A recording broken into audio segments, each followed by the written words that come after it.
you don't got no sauce, then you're lost. But you can also get lost in the sauce. What's going on, everybody? Welcome back for another episode. Yes, the long-awaited time has come. We are working on the single dingle today.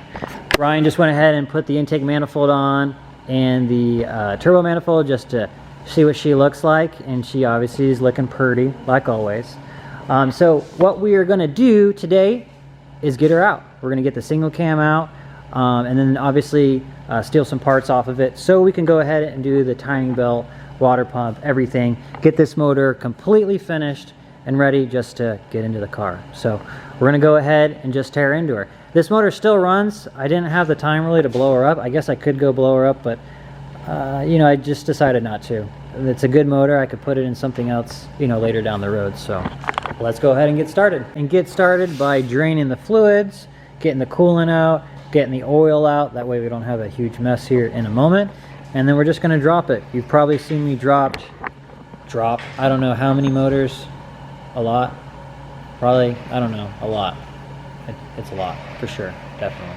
But anyways, we're going to go ahead and start. So we get the oil drained, and then we'll go ahead and go from there.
Alright, so I figured I'd go ahead and give you guys a little bit of update of where we're at.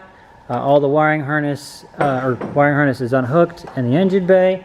We got the axles out. We've loosened up all the mounts. Now we just got to do the T-bracket and she'll be ready to go. We're going to drain the coolant now and then she'll be out.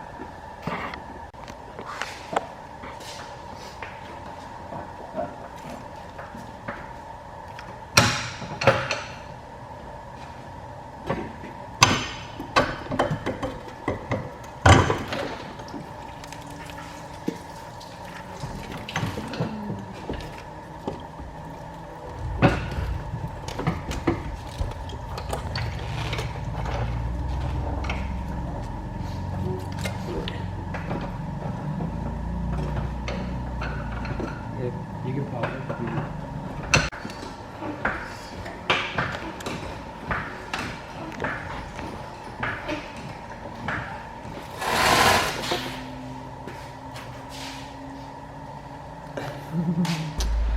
Bam! So went ahead and stole that crank pulley off. This motor was awesome.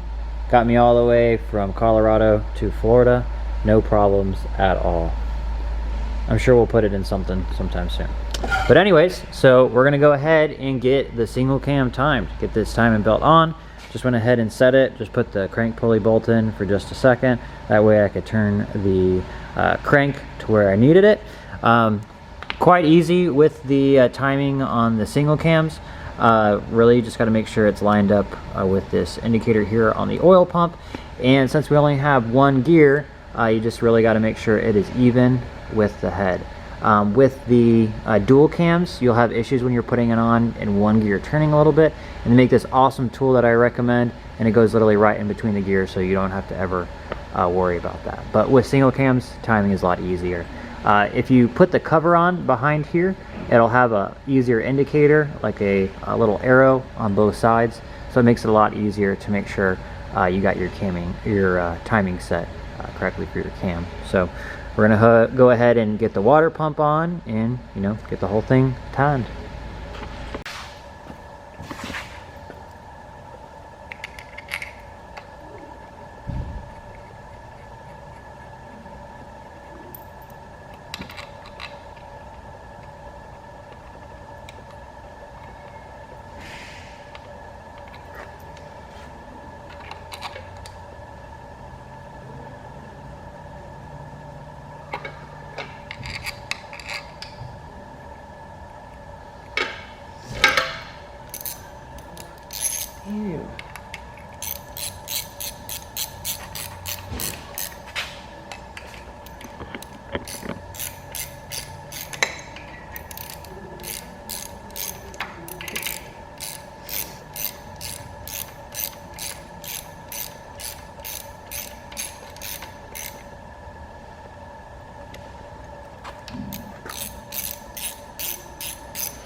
All right, so it looks like the cranks are different. The main gear here is different, and with that, the timing belt won't work.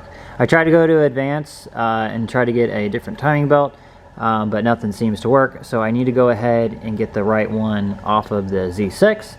So I'll put a post online and try to find one. If you do have one off of a Z6, please let me know, and I'll send you some cash, and I'll get on my way out here. But that's obviously going to be it for this video. Unfortunately, I really wanted to get that timed and I wanted to get it done, but it is what it is. It'll have to be done another day. So as always, thank you guys for watching. Go ahead, like, subscribe. See you guys soon. Peace. If you don't got no sauce, then you're lost. But you can also get lost in the sauce.